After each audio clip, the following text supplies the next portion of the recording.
Bismillahirrahmanirrahim. Assalamualaikum warahmatullahi wabarakatuh. Alhamdulillahi rabbil alamin. Wassalatu wassalamu ala ashrafil anbiya'i wal mursalin wa ala alihi wa sahbihi ajma'in. Qala rabbi syrah li sadri wa yassir li amri wahlul 'uqdatam min lisani yafqahu qawli. Allahumma salli ala sayyidina Muhammad al-fatih lima ughliqa wal khatim lima sabaqa nasiril haqqi bil haqq wal hadi ila siratikal mustaqim wa ala alihi wa sahbihi haqqa qadrihi wa miqdarihi al-azim. Allahumma barik lana fi Ramadan wa rizqan lailatul qadr, amma ba'd. Bismillahirrahmanirrahim. Alhamdulillah, pertama dan selamanya jutaan berbanyak-banyak terima kasih, sebesar-besar syukur kepada Allah Subhanahu Wa Taala, terutama kepada Al-Fadil Ustaz Hakimi kita selaku Nazir Masjid. Alhamdulillah, kepada timbalan Nazir yang mengumumkan sepatah dua kata sebentar tadi, kepada Al-Fadil Tuan-Tuan Imam, Tuan-Tuan Bilal, dan kepada semua carta organisasi Masjid Al-Islamiyah Kampung Lindungan, Masya Allah, Tabarakallahu fid dunya wal akhirah.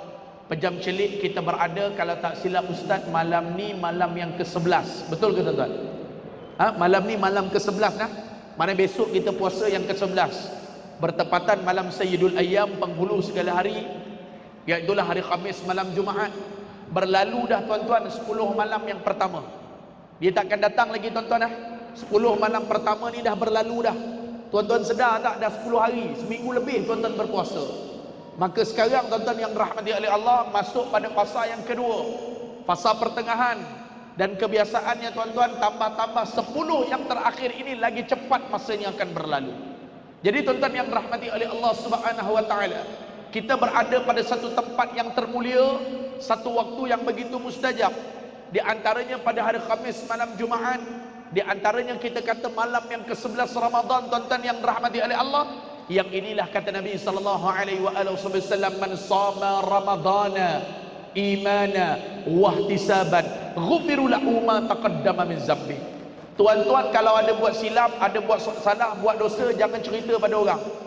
Kata Nabi sallallahu alaihi wasallam, kerana hati orang yang mendengar itu berbolak-balik. Kadang dia menyebelahi pihak tuan-tuan, kadang-kala bila dia tak baik dengan tuan-tuan, dia bukakan segala kekurangan kepada tuan-tuan.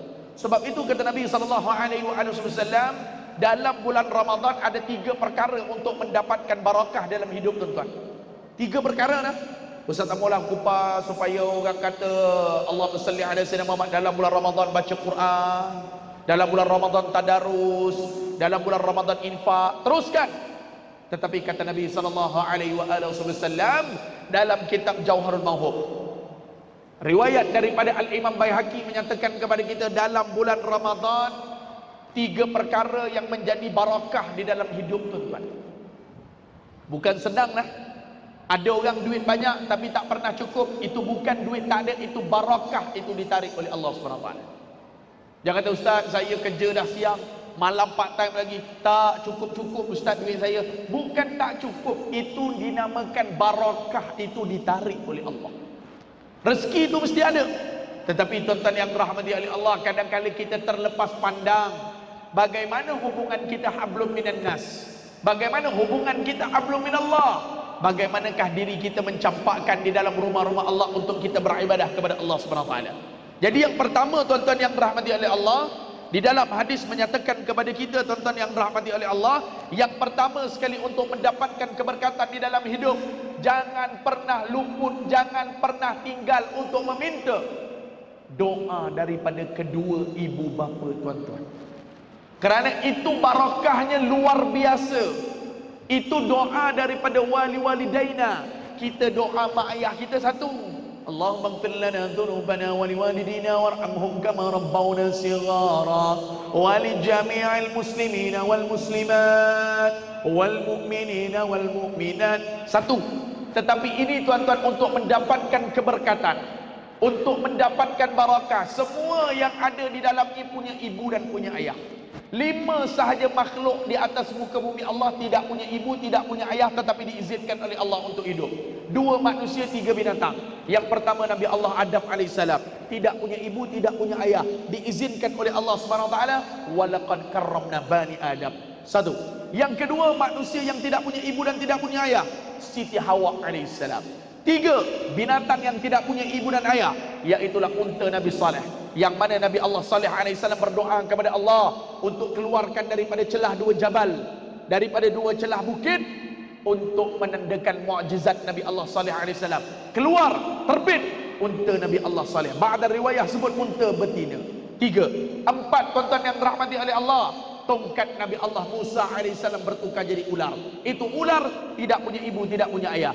Dan nombor 5, kibas Nabi Allah Ibrahim alaihissalam, ketika mana diperintahkan oleh Allah kepada Nabi Allah Ibrahim dan Nabi Ismail alaihissalam untuk menyembelih anaknya. Waktu itu Allah Ta'ala perintahkan Jibril alaihissalam, wahai Jibril, tarik Ismail alaihissalam, digantikan dengan kibas. Maka 5 makhluk ini tidak punya ibu, tidak punya ayah. Tetapi yang berada di hadapan Ustaz, termasuk ampunya yang berkata pada malam yang barakah Sayyidul Ayyam ini, semuanya punya ibu dan ayah. Yang pertama, jangan pernah miss doa daripada kedua ibu bapa kalian. Itu luar biasa doa itu. Bahkan kata ulama, tidak akan terhijab, tidak akan tertolak doa daripada seorang ibu dan ayah. Sebab itu hubungan dengan kedua orang tua jangan buat main-main tuan-tuan. Sehingga kata ulama, mulianya orang lelaki itu kerana 2 wanita. Mulia. Kita kalau kata mulia ni, kita nak kata bukan mulia ni maksudnya sampai kepada pangkat Nabi. Bukan mulia ni kita kata sampai kepada pangkat orang-orang soleh, tidak. Mulia ini kata ulama iaitulah urusan kita, kehidupan kita, tata cara hidup kita itu tadi akan dipermudahkan setiap daripada apa yang kita lakukan. Kerana kata ulama, doa daripada 2 orang wanita yang kadang-kala dengar doanya itu di sisi telinga kita, yang kadang-kala doanya itu kita tidak perasan sama ada secara langsung ataupun tidak. Yang pertama kata ulama, doa daripada ibumu. Yang kedua, doa daripada isteri. Maka sebab tu tuan-tuan yang dirahmati oleh Allah, Fir'aun laknatullah, dia mulia atas muka bumi Allah, tetapi dilaknat oleh Allah Subhanahu wa taala di negeri akhirat. Tuan-tuan bayangkan Fir'aun laknatullah punya kekuasaan yang luar biasa, sampaikan mengaku untuk berani mengatakan dirinya anastu bi rabbikum, aku Tuhan bagi sekalian manusia. Punya mulianya Fir'aun laknatullah asbab doa daripada isterinya Siti Asiyah. Siti Asiyah ini tuan-tuan yang dirahmati oleh Allah, bagai-bagai daripada wanita yang menjadi kepala, ketua di dalam syurga Allah Subhanahu wa taala, tetapi sang suaminya itu dilaknat oleh Allah Azza wa Jalla.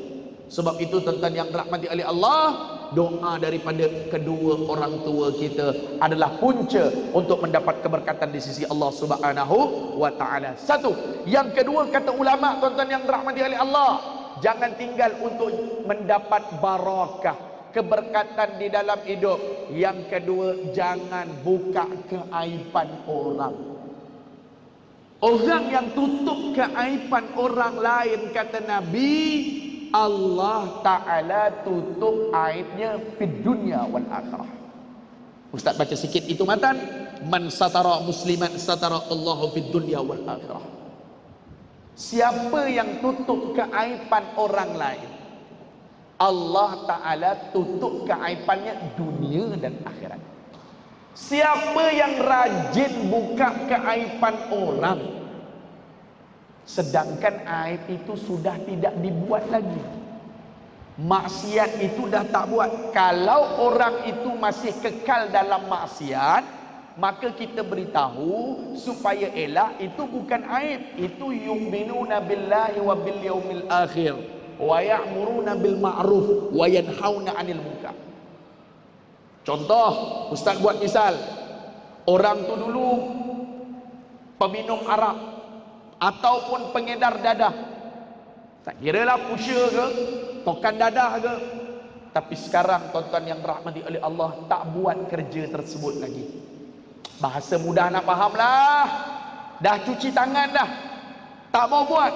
Tetapi kita tuan-tuan yang tahu bagaimana sejarah silam dia, kita pergi canang habis semua orang. Oh tu dulu tu kaki arak tu, oh tu dulu kaki zina tu, itu dulu tokat besar tu. Nah, pergi cerita balik. Sedangkan hamba Allah tadi tidak buat lagi perkara maksiat. Ini yang dikatakan aib. Adapun orang itu masih kekal dalam melakukan maksiat, adapun orang itu masih kekal di dalam kemungkaran kepada Allah. Contoh, kekal dalam keadaan berjudi, kekal dalam keadaan berzina, kekal dalam keadaan bermaksiat. Mat, engkau jangan bagi anak engkau dekat dengan anak si fulan tu. Apa pasal? Dia dengar kata baru masuk lokap tu, weda dadah tu, dengar kata curi motor tu, tak baik engkau dedahkan aib dia, tak elok. Itu tidak dinamakan aib. Faham? Macam jaga silaturahim lah. Jaga silaturahim ini bukan dengan semua orang silaturahim. Silaturahim ini yang dibenarkan oleh syarak. Adik-beradik kita, jiran tetangga, rakan sekerja. Tapi jangan sampai silaturahim, ustaz, saya memang baik dengan dia ustaz, kawan sekerja, as a professional, kerjaya saya profesional. Lepas tu, saya sebenarnya memang tu lah ustaz, saya baik dengan dia ustaz, jadi kita duduk dalam hotel sama-sama lah untuk erat hubungan silaturahim. Itu nama dia gila babi, nama dia tu. Itu bukan silaturahim. Kita kejap je ustaz, 30 minit je dalam bilik hotel, yang mana faham-faham tak faham sudah, slow sangat nak faham. Nah, kita erat silaturahim. Habis yang bomba tunggu kau sampai 3 jam tu apa kejadahnya? Jadi sebab tu bukan silaturahim berdasarkan akal kita. Saya silaturahim dengan dia ustaz, tak ada masalah. Nah, saya jumpa dengan dia, saya duduk dalam hotel. Wala taqrabuz zina, ada sempadan dan had. Begitu juga yang dikatakan oleh Nabi, tutup aib itu apabila orang itu tidak melakukan lagi maksiat, dah tak buat. Contoh tuan-tuan, dulu ya Allah, minta maaf cakaplah, masjid surau jauh, memang takkan datang punya. Ada masa ke tak ada masa ke, sibuk ke tak sibuk ke, tapi dah berubah. Slow dalam bulan Ramadan mula dekat, dan jabatannya untuk amal kita diterima oleh Allah. Jangan sama sekali daripada kalangan kita beriman di dalam bulan Ramadan. Tolong, maksud ustaz, jangan beriman dalam bulan Ramadan tu bukan kata dengan makna jadi kafir, bukan. Jangan beriman di dalam bulan Ramadan, tetapi beriman kepada Allah Subhanahu wa taala. Jangan terkesan dengan suasana Ramadan dia datang 7 saf, 8 saf, bahkan 10 malam yang pertama mungkin melempah sampai keluar. Ini bulan dimuliakan untuk umat Nabi Muhammad sallallahu alaihi wasallam, tidak diberikan kepada mana-mana umat yang lain. Tuan-tuan, Nabi Allah Musa dikurniakan Ramadan, tetapi tidak ada malam Lailatul Qadri khairum min alf syahr. Tak ada tuan-tuan. Ini Allah Ta'ala nak bagi kepada ummatin ukhrijat linnas, sebaik-baik umat, iaitulah umat Nabi Muhammad sallallahu alaihi wasallam. Sebab tu yang kedua, untuk mendapat barakah, untuk mendapat kejayaan, untuk mendapat pertolongan daripada Allah, make sure jangan ada daripada kalangan kita di hadapan ustaz pada malam yang barakah suka membuka keaiban orang, suka mencari-cari apa kekurangan yang berada di orang, suka buka ni sekian-sekian, sedangkan dia lagi tidak buat lagi perkara tersebut. Dua, yang ketiga tuan-tuan yang dirahmati oleh Allah, orang yang mendapat keberkatan di dalam hidup, orang yang mendapat perlindungan barakah di dalam pekerjaannya. Kata Nabi sallallahu alaihi wasallam, kata Rasulullah, orang yang tidak ada sedikit pun perasaan bangga, perasaan berasa diri lebih baik daripada orang yang lain apabila dia melakukan ketaatan kepada Allah. Tidak ada. Orang nak puji dia, terserah. Orang nak angkat dia, terserah. Orang nak kata dia bagus, terserah. Tetapi sekelumit pun di dalam diri dia tuan-tuan yang dirahmati oleh Allah, dia tak pernah merasa diri dia lebih baik daripada orang. Bahkan tuan-tuan yang dirahmati oleh Allah, dia cukup jaga hubungan silaturahim. Ni kita kadang-kadang alhamdulillah semayang tarawih bagus, tapi kita tak kenal yang mana yang fardu, mana yang afdal, mana yang aula, mana yang terlebih utama. Contoh, berapa ramai daripada kalangan kita salat sunat ba'diyah isyak tak buat. Lepas habis imam berdoa, kita duduk, kita standby 20 rakaat tarawih. Tuan-tuan sedar tak? 20 rakaat tarawih dibandingkan 2 rakaat ba'diyah isyak. 2 rakaat ba'diyah isyak itu terlebih utama daripada 20 rakaat tarawih. Bukan ustaz kata 20 rakaat tarawih itu tak bagus. Jangan. Martabat solat sunat 2 hari raya yang paling utama, Aidil Fitri, Aidil Adha. Turun solat sunat rawatib. Wassallallahu ala sayyidina Muhammad wa ala alihi wa sahbihi wasallam walhamdulillahi rabbil alamin. Salat fardu isyak punya doa. Kemudian salat sunat ba'diyah. Ramai yang kadang-kadang ustaz perhatikan, tak kira lah mana-mana tempat, dia duduk. Dia tak jaga salat sunat ba'diyah. Bilal, Allahumma salli ala sayyidina Muhammad. Baru dia jaga tarawih. Tarawih bagus, teruskan. Tapi kenapa salat sunat ba'diyah isyak tak buat? Salat sunat ba'diyah isyak rawatib kapit fardu lebih afdal daripada salat sunat tarawih walaupun 20 rakaat. Tapi sebab tak faham, tapi sebab tak tahu, tapi sebab tak duduk majlis ilmu. Bukan ustaz kata tarawih 20 rakaat tu tak bagus. Itu pahala yang luar biasa. Tetapi daripada kalangan kita kadang-kadang terlepas pandang. Samalah macam isu yang ustaz nak katakan. Jangan kita rasa diri kita lebih baik daripada orang. Jangan kita bangga dengan amal ibadah kita. Orang angkat, rasa syukur itu lain. Ustaz, alhamdulillah ustaz, sampai malam ni tak pernah miss lagi ustaz. Every night, tiap-tiap malam tak pernah lepas lagi tarawih Masjid Al-Islamiyah Kampung Lindungan. Ustaz, tak pernah lepas lagi ustaz. Alhamdulillah, infak tabung dekat belakang tu ustaz. Walaupun sikit, hari-hari saya masukkan. Tafaddal ma'jura. Tidak ada masalah. Tetapi tuan-tuan yang rahmati oleh Allah Subhanahu Wa Taala, tolong ustaz minta jangan ada perasaan kita rasa lebih bangga ataupun lebih baik amal ibadah kita, sehingga kan boleh membawa kepada putus silaturahim. 3 amalan tidak diangkat amalan walaupun sedengkan. Yang pertama, tarkus salati, orang tinggalkan semayang. Okey, tuan-tuan buat apa ibadat itu, nombor akaun 24434 tidak dibuka. Tidak ada nombor akaun, tidak akan ada amalan yang diterima oleh Allah. 2, seorang isteri derhaka kepada sang suaminya. Kurang hajar, minta maaf, itu perkataan. Bermasam muka, minta maaf, itu perkataan. Bahkan mencaci maki pula. Wahai isteri, kalian duduk di dalam laknat Allah Subhanahu Wa Taala. 2, yang ketiga kata Nabi sallallahu alaihi wasallam, iaitulah orang yang putus silaturahim. Jangan ada putus silaturahim. Sikit-sikit salah tu biasalah. Tak usah duk berasa hati sangatlah. Kadang-kadang tu silap sakap sikit tak apa. Kata Al-Imam Ghazali rahimakumullah ta'ala, kalau nak putus silaturahim, putus dengan iblis laknatullah.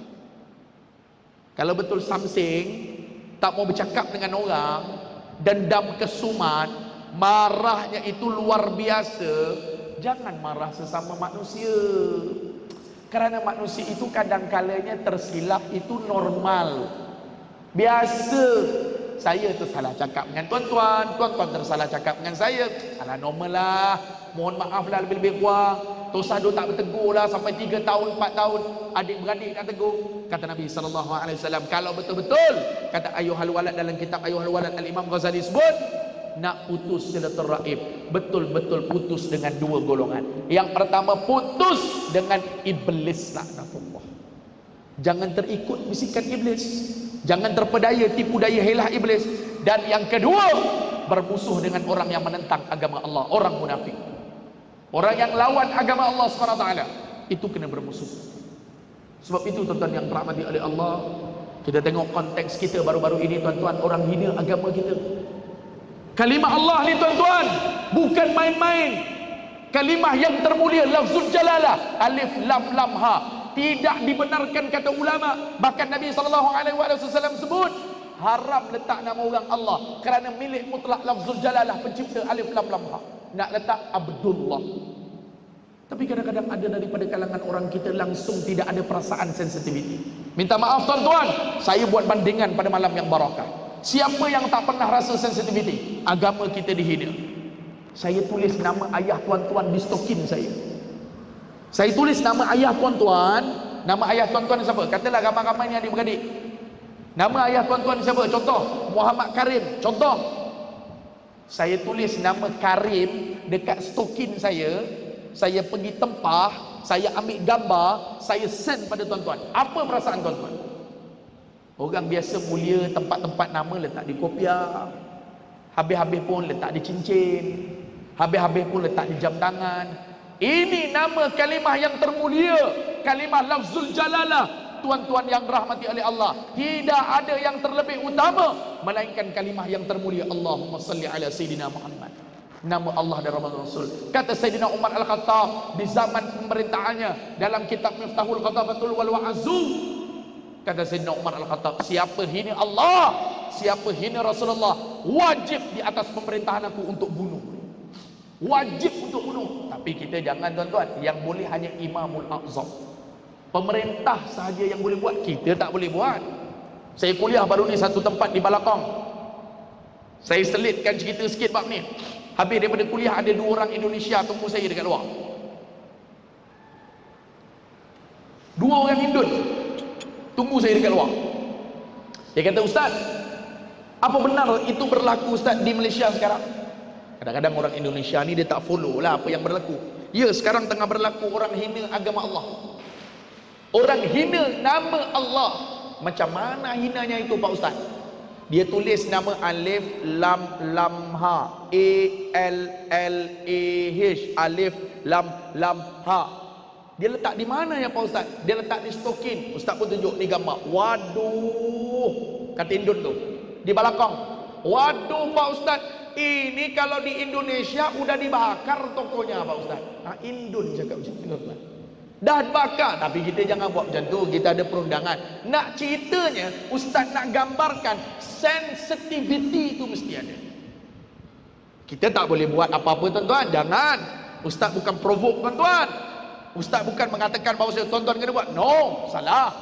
Tetapi Ustaz nak bagi rasa itu feel. Tak apalah Ustaz, nak buat macam mana Ustaz? Alah, biar je lah. Ada pihak berkuasa. Bagi kita sebagai orang yang beriman kepada Allah, ini bukan perkara yang boleh dibawa gurau tuan-tuan. Bermandi darah pun kita sanggup untuk mempertahankan kalimah lafzul jalalah. Ini bukan perkara akidah ini tuan-tuan. Maka sebab itu kata ulama, Nabi sebut untuk mendapatkan keberkatan di dalam hidup kita, jangan pernah rasa bangga dengan amal ibadah yang kita buat. Ulama-ulama dulu cukup jaga kalimah-kalimah Allah, kalimah-kalimah Muhammadin Nabi Rasulullah sallallahu alaihi wasallam, tapi sampai daripada kalangan kita kadang-kadang tak berasa apa-apa. Sebab itu kata Buya Hamka, di saat agama kamu dihina, kamu diam, kamu tak bercakap apa-apa, maka gantikan pakaian kamu dengan kain kapan, kata Buya Hamka. Dia sebut lagi orang tanah Melayu memang bersifat dengan bertolak ansur, tetapi jangan sampai ditolak secara beransur-ansur. Orang tulis nama kalimah Allah. Dulu kalau kita belajar Iqra, kita belajar Quran, sorry to say, minta maaf tuan-tuan, Quran atau Iqra tu jatuh. Kita zaman budak-budak dulu tuan-tuan, Iqra. Kadang-kadang abata kho a. Iqra jatuh, Iqra satu lah. Mana ada kalimah Iqra satu? Alif di atas A, alif di bawah I. Tak ada kalimah, satu kalimah. Satu. Iqra jatuh. Tu ambil tu, Ustazah suruh tu. Berapa? Junjung apa? Berapa kali junjung tu? 3 kali. Ya Allah, Quran jatuh. Ini kalimah Allah, kalimah alif lam lam ha. Ini bukan perkara yang main-main tuan-tuan. Tak kiralah berapa pasang, tak kiralah berapa yang dijumpai sekalipun, tetapi apa yang Ustaz nak gambarkan, apa yang Ustaz nak sampaikan, terutama especially di dalam bulan Ramadan yang mulia, jangan menyakiti hati umat Islam. Kita duduk dalam satu negara yang aman. Bila orang Islam bangkit, kamu kata resis. Bila orang Islam marah, kamu kata tak ada berperi kemanusiaan. Tetapi siapa yang buatkan kemarahan tersebut? Sebab itu tuan-tuan yang dirahmati oleh Allah, maka renungkan. Di dalam bulan Ramadan ini tuan-tuan yang dirahmati oleh Allah, sifat sabar itu masih tinggi tuan-tuan. Kita tidak melakukan perkara yang di luar keterbatasan. Cuma Ustaz nak minta, di dalam bulan Ramadan kita berpuasa, di dalam bulan Ramadan kita jaga salat berjemaah, di dalam bulan Ramadan kita jaga salat sunat tarawih, dalam bulan Ramadan kita jaga infak wakaf kita. Tetapi tolong faham, ini bukan perkara yang perlu dibuat main-main. Ini akidah umat Islam, tuan-tuan, yang berlaku berdekatan dengan tempat kita ni, tuan-tuan. Tak jauh Ustaz, kira-kira mungkin 10 minit, 15 minit daripada kawasan masjid kita. Maka sebab itu pada malam yang barakah, sama-sama renungkan. Penyatuan kadang-kadang silap-silap sikit, Ustaz salah, tuan-tuan pun salah sikit, kadang-kadang kita bertegur sapa, kadang-kadang hati umat Islam ni terasa dan sebagainya. Anggaplah itu perkara biasa, tuan-tuan yang rahmati oleh Allah. Tetapi tuan-tuan, daripada satu sudut, inilah medan. Sudah sampai masanya, tuan-tuan yang rahmati oleh Allah, daripada kalangan kita umat Islam bersatu, tidak lain dan tidak bukan adalah daripada masjid, daripada salat berjemaah, daripada fa'alaikum bil jamaah. Jadi tuan-tuan yang rahmati oleh Allah, di akhir kupasan Ustaz, 35 minit Ustaz bersiaran. Agak sedikit panjang, tuan-tuan. Ustaz mohon maaf banyak-banyak. Masa yang diberikan kepada Ustaz 20 minit atau 25 minit saja, tapi Ustaz dah ambil 35 minit.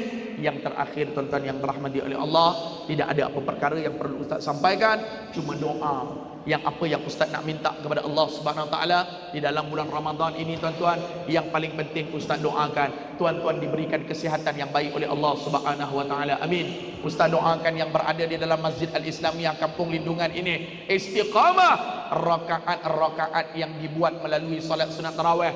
Ustaz doakan semua yang berada di dalam Masjid Al-Islamiyah Kampung Lindungan diberikan anak yang saleh dan salehah fid dunya wal akhirah, menjadi hafal Quran, menjadi alim ulama yang besar. Dan Ustaz doakan semua yang berada di dalam Masjid Al-Islamiyah Kampung Lindungan yang mendengar suara saya ketika ini, dalam masjid, luar masjid, yang berada di mana saja sekalipun, semua yang mendengar suara saya, yang mendengar kalam saya, yang mendengar perkataan saya doakan semua mendapat Lailatul Qadar yang diizinkan oleh Allah Subhanahu Wa Taala. Semua diberikan anugerah oleh Allah Subhanahu Wa Taala, dibangunkan 10 malam yang terakhir. Mudah-mudahan insya-Allah semua daripada kalangan kita mendapat malam Lailatul Qadar khairum min alfi syahr, lebih baik daripada 1000 bulan. Jadi tuan-tuan yang dirahmati oleh Allah, Ustaz rasa cukup dulu kupasan kita, tazkirah kita sempena dengan malam yang ke-11 Ramadan. Mudah-mudahan Allah Ta'ala kurniakan afiah kepada kita, Allah Ta'ala berikan kebaikan kepada kita dunia dan akhirat,